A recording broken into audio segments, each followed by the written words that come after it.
तो आइए अब आगे बढ़ते हुए आपको दिखाते हैं हिंदुस्तान के पड़ोस में सितम से सिसकते हिंदुओं का सच क्या है। जिस तरह कश्मीर में अचानक गैर कश्मीरी और गैर मुस्लिमों पर आतंकी हमले शुरू हुए, उसी तरह बांग्लादेश में दुर्गा पूजा के बाद हिंदू समुदाय पर कट्टरपंथी संगठनों ने हमले शुरू कर दिए। ये दरअसल हमले भी नहीं बल्कि सुनियोजित साजिश के तहत मजहबी दंगे हैं, जिनमें एक एक कर हिंदुओं के धर्मस्थलों को निशाना बनाया गया और फिर हिंदुओं की हत्याओं के सिलसिले का आगाज शुरू हो गया।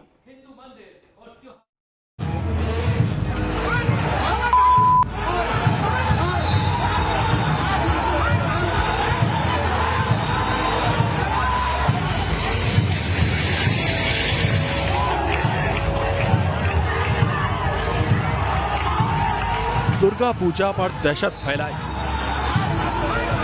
हिंदुओं का कत्लेआम किया और अब सुलग उठे हालात। 1971 की जिस जंग में पाकिस्तान के नापाक इरादों को कुचलकर हिंदुस्तान ने आजाद बांग्लादेश को कायम करने में मदद की, 2021 में उसी बांग्लादेश में हिंदुओं के खिलाफ साजिशन नफरत भरे हमलों का सिलसिला शुरू कर दिया।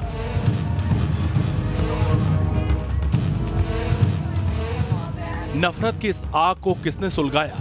हिंदुओं को ही क्यों निशाना बनाया गया? बांग्लादेश में कट्टरपंथियों का सच क्या है?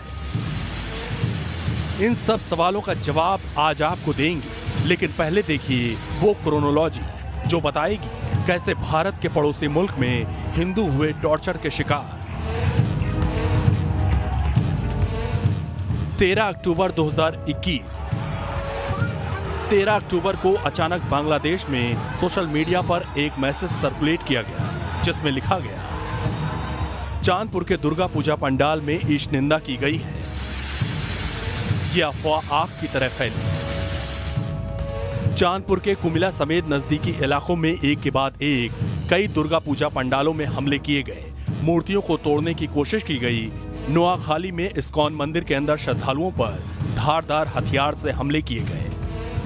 9-10 दिन हो गए चल रहा है। पहले दुर्गा पूजा मंडप और दुर्गा विग्रह को उन्होंने तोड़ना शुरू किया।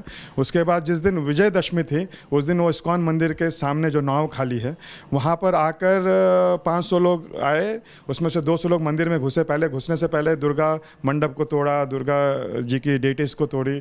फिर मंदिर में घुस कर सभी भक्तों को पीटना शुरू किया। कुछ भक्तों को किडनैप करके लेके गए। हमारे सारे विग्रह तोड़ दिए। हमारे प्रतिष्ठा आचार्य प्रभुपाद का विग्रह को जला दिया, पुस्तकें जला दी और काफ़ी भयंकर तरह से भक्तों को पीटा। उसमें से 2 जन मारे गए। नेक्स्ट दिन हमको एक भक्त जिसको किडनैप करके लेके गए थे, उसकी बॉडी जब तालाब में तैरती हुई दिखी, तब हमें पता चला। हालात संभालने के लिए बांग्लादेश पुलिस और पैरामिलिट्री मैदान में उतरी। हाजीपुर में दंगाइयों को तितर-बितर करने के लिए गोली तक चलानी पड़ गई। दुर्गा पूजा पंडालों पर हमले के बाद हिंदू बस्तियों पर हमले हुए। इन दंगों में 70 से ज्यादा घरों को फूंक दिया गया और 4 हिंदुओं की बेरहमी से हत्या कर दी गई। बांग्लादेश में हिंदुओं पर हो रहे अत्याचारों के खिलाफ पहले बांग्लादेश में हिंदू समुदाय सड़कों पर उतरा, फिर कोलकाता समेत भारत के दूसरे शहरों में हिंदुओं पर हमले के खिलाफ आवाज उठाई गई। हम देख रहे हैं जैसे दुर्गापुर में कल दुर्गा प्रतिमा का विसर्जन को लेके फिर वहीं पर एक कम्युनल हमला हुआ, जैसे बांग्लादेश में हुआ था। बांग्लादेश का छवि दुर्गापुर में हमको दिखाई दे रहा है। इसीलिए मैं कहना चाहता हूं, बांग्लादेश का घटना कोई विच्छिन्न घटना नहीं है, एक परिकल्पित घटना है। ऐसे दुर्गापुर में भी परिकल्पित घटना घटाने का प्रयास हो रहा है। इसीलिए पश्चिम बंगाल सरकार को मैं दरखास्त करना चाहता हूं, कड़ी से कड़ी हद से ये समस्या का समाधान करे और सांप्रदायिक तनाव सृष्टिकारी का ऊपर कार्रवाई करे। इन दंगों की आंच में एक नाम सामने आया। ये नाम था इस्लामिक शासन तंत्र आंदोलन। आईएसए बांग्लादेश का एक कट्टरपंथी संगठन है।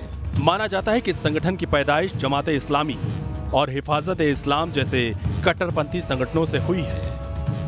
हिफाजत इस्लाम वही संगठन है जिसने फ्रांस के राष्ट्रपति इमैनुअल मैक्रों के खिलाफ हिंसक प्रदर्शन किए थे। ढाका यूनिवर्सिटी के उदारवादी छात्रों पर हमले के पीछे भी हिफाजत इस्लाम का हाथ था। माना यह भी जाता है कि जमात इस्लामी की तरह हिफाजत इस्लाम के भी पाकिस्तान से लिंक है। यानी दुर्गा पूजा सिर्फ एक बहाना थी। बांग्लादेश में हिंदुओं को निशाना बनाने की साजिश पहले से जारी थी। हिंदुओं पर जुल्म हो रहे हैं और सशक्त हिंदू सवाल पूछ रहे हैं। जब फिलिस्तीन के मुसलमानों के लिए दुनिया के मानवाधिकार संगठन और बुद्धिजीवी चिल्लाते हैं, तो आज बांग्लादेशी हिंदुओं के लिए वो खामोश क्यों?